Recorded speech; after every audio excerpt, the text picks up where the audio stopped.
Vous croyez peut-être que la cigarette est un symbole de liberté, ou que le fluor est bon pour les dents, ou encore que l'État vous protège du Covid, de l'inflation ou de la guerre.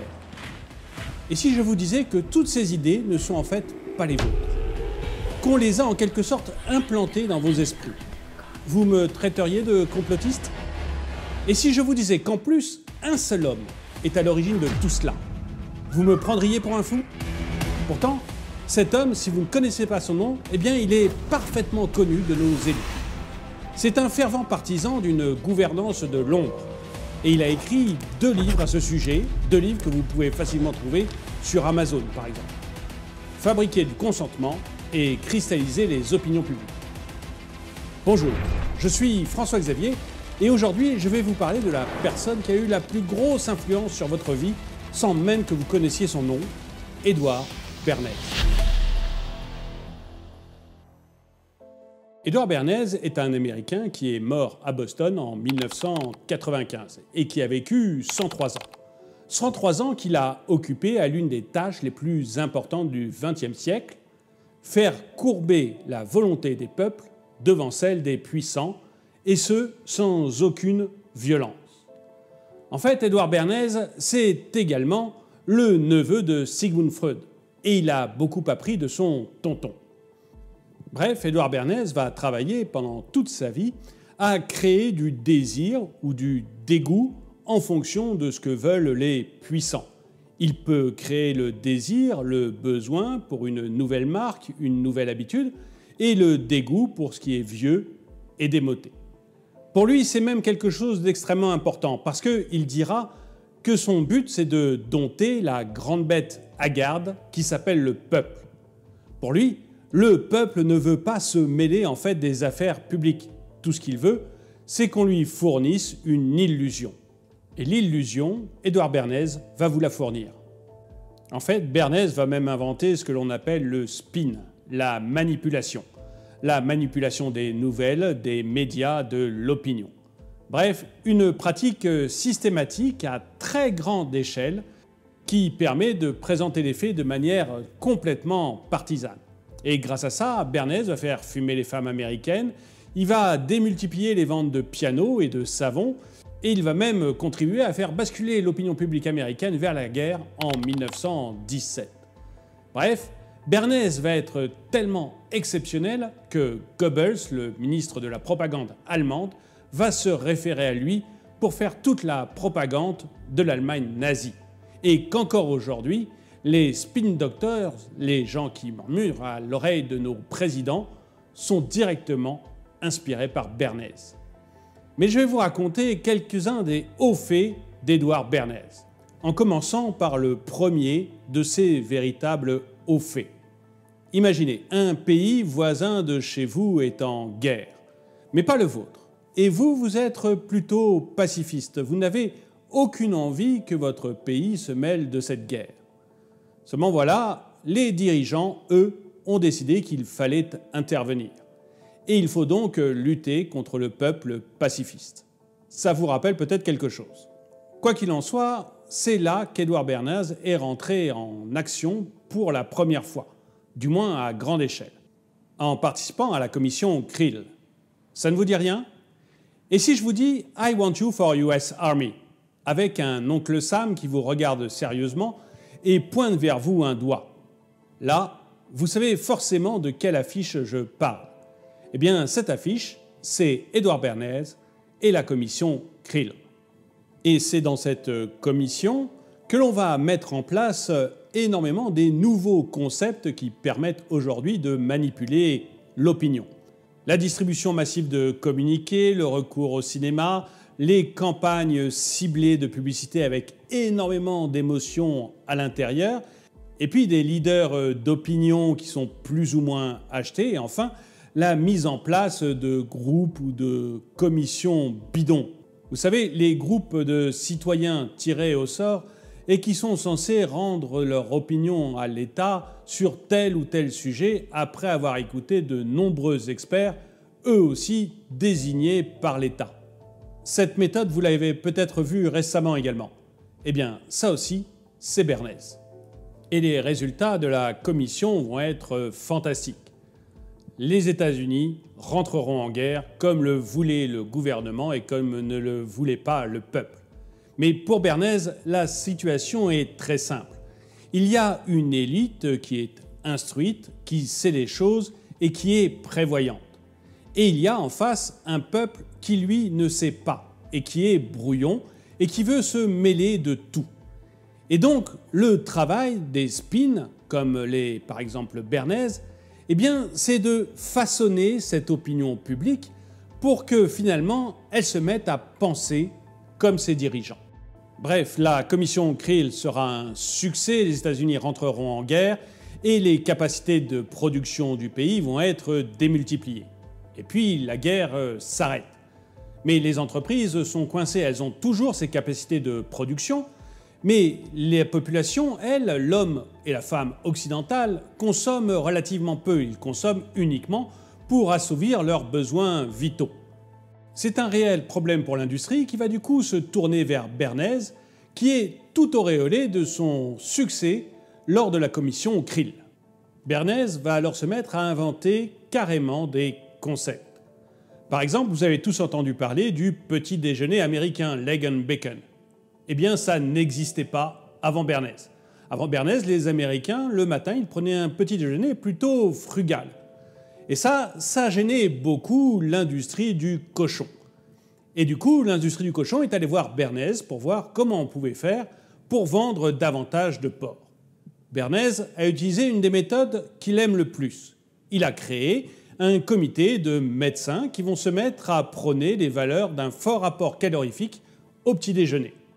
Bref, ce comité, payé par l'industrie du porc, va expliquer aux Américains qu'il est très important de prendre un gros apport calorifique au petit déjeuner et tout particulièrement du bacon, qui, comme chacun sait, est à base de porc. Et Bernays ne s'arrête pas là. Par exemple, l'industrie du piano lui demande comment faire pour vendre plus de pianos aux Américains. Bernays va alors se tourner tout simplement vers les architectes. Et il va leur demander d'inciter leurs clients à avoir une pièce de musique dans leur maison. Et qu'est-ce qu'on met dans une pièce de musique? Eh bien, des instruments de musique. Mais pour pouvoir vraiment occuper la taille d'une pièce, il n'y a qu'un seul instrument qui soit assez gros, le piano. Bernays va faire exactement la même chose pour l'industrie du livre. L'industrie du livre lui demande comment faire pour vendre plus de livres aux Américains. Il va voir ses amis architectes et leur demande d'installer des bibliothèques directement dans le mur de la maison. À ce moment-là, vous n'avez plus de choix. Pour pouvoir décorer votre maison, vous êtes bien obligé d'acheter des livres. Vous trouvez peut-être déjà que tout ce qu'a fait Bernays est un peu exceptionnel. Eh bien, ce n'est presque rien par rapport à ce qu'il va se mettre à faire après. Là, c'était juste un échauffement. Et il faut absolument que je vous parle de la façon dont Bernays va détourner le féminisme. On est dans les années 20. Bernays a un contrat à l'année avec l'American Tobacco. Pourquoi? Eh bien pour qu'il ne travaille pas pour la concurrence. Rien que ça. Mais dans les années 20, l'American Tobacco connaît une période un peu molle. Parce qu'ils avaient connu un boom énorme pendant la guerre en fournissant des cigarettes, des milliards de cigarettes à l'armée américaine qui les avait intégrées directement dans le pactage des soldats. Ce qui avait d'ailleurs permis à la cigarette de se démocratiser énormément. Parce qu'avant, elle était plutôt délaissée au profit du cigare qui était plus chic ou de la chic pour les plus pauvres. Bref, la cigarette s'était énormément vendue pendant la guerre et pendant les années 20, les ventes stagnent. Et du coup, l'industrie du tabac aimerait trouver de nouveaux clients, et notamment les femmes. Seulement voilà, comme la cigarette a été énormément utilisée par les soldats, elle a une image extrêmement virile, et les femmes ne veulent pas fumer. Du coup, l'industrie du tabac se tourne maintenant vers Bernays pour orienter cette nouvelle cible, les femmes. Et Bernays va inventer un piège merveilleux. Imaginez, vous êtes une femme dans les années 20 aux États-Unis, dans une société extrêmement puritaine. Votre vie, c'est principalement d'être à la maison. Vous ne travaillez pas, vous occupez de vos enfants et de votre intérieur. Et c'est votre mari, l'homme de la maison, qui va s'occuper de ramener l'argent. C'est lui aussi d'ailleurs qui vote. quelle motivation vous pouvez avoir pour fumer. Sur quoi Bernays va insister pour que vous vous mettiez au tabac? Eh bien, Bernays a une idée géniale. Les femmes qui, à cette époque-là, veulent ressembler davantage aux hommes, conquérir des droits, le droit de travailler librement, d'avoir un compte bancaire, le droit de voter, eh bien, ce sont les suffragettes. Et Bernays va avoir l'idée de se servir des suffragettes pour imposer les cigarettes. Et il va le faire lors d'une manifestation catholique.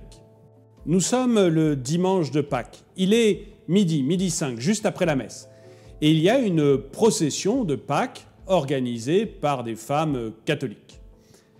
Et là, Bernays va sélectionner une dizaine de jeunes premières. Et puis il va les inviter et il va les mettre complètement sur le devant de la marche. Évidemment, la dizaine de jeunes premières, de jolies jeunes femmes, sont toutes des suffragettes. Et elles se battent pour l'égalité homme-femme.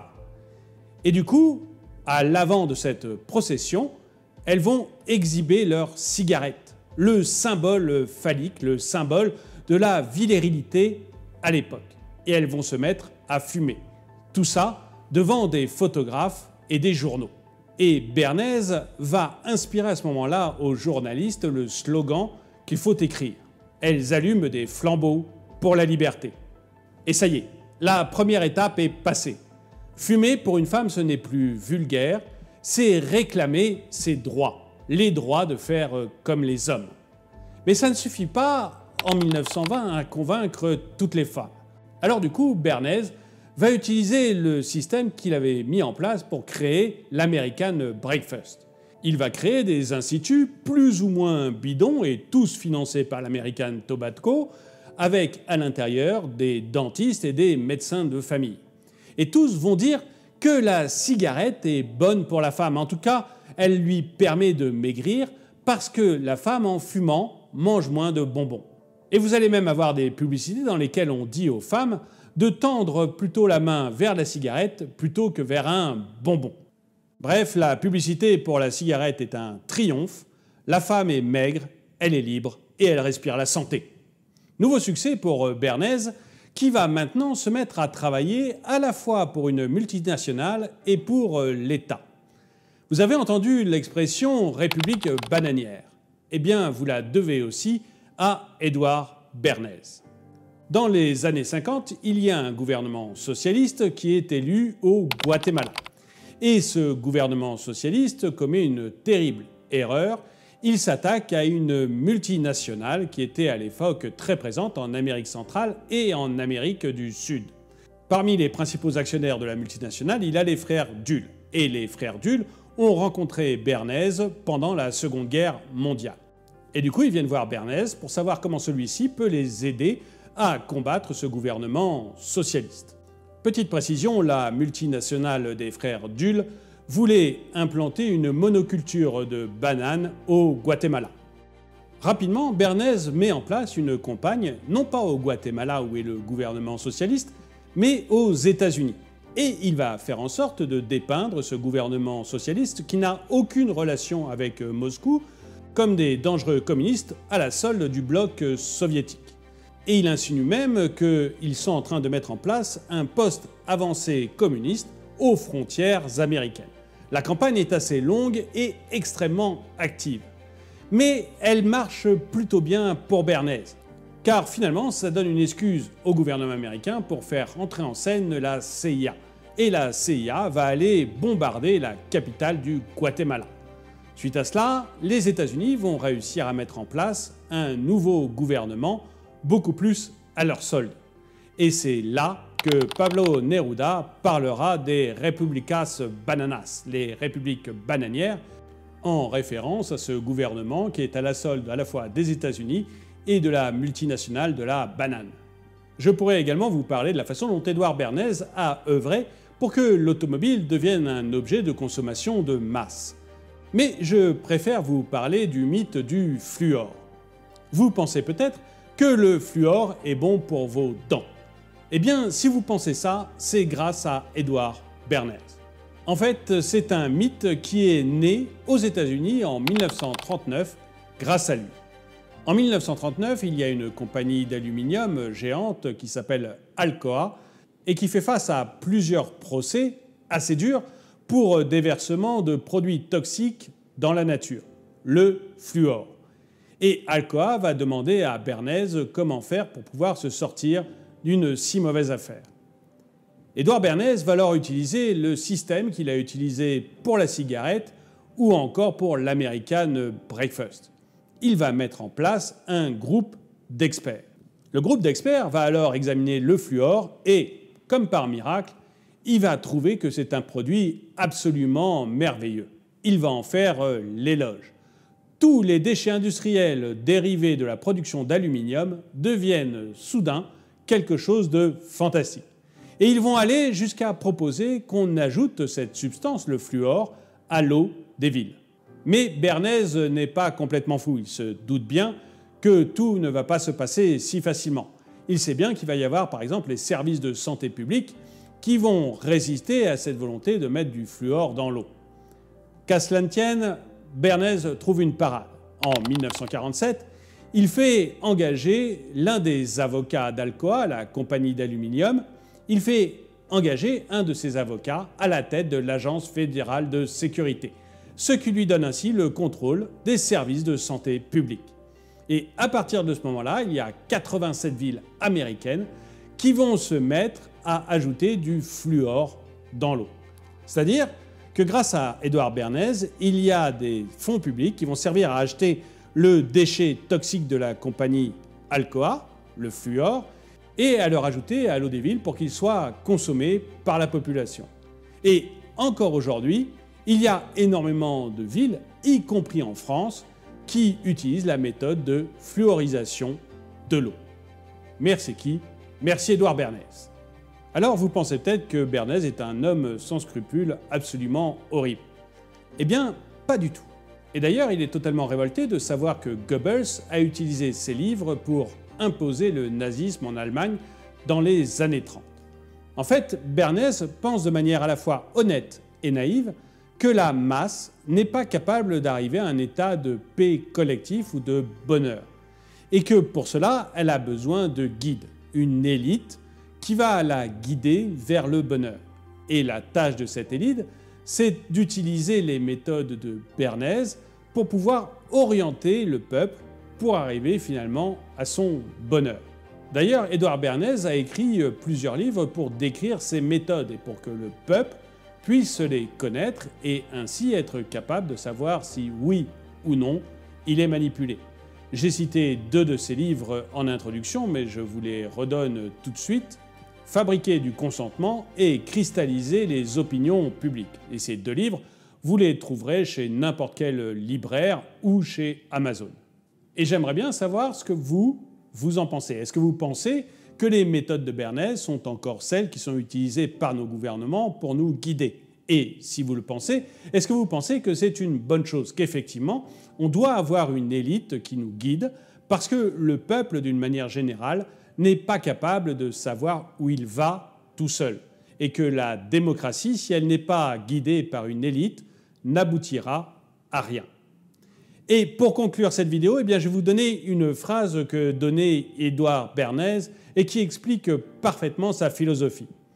Notre démocratie ayant pour vocation de tracer la voie, elle doit être pilotée par la minorité intelligente qui sait enrégimenter les masses pour mieux les guider. Merci d'avoir regardé cette vidéo, mettez-lui un pouce vers le haut, commentez-la, partagez-la. Merci à tous ceux qui soutiennent la chaîne et moi je vous dis à très bientôt.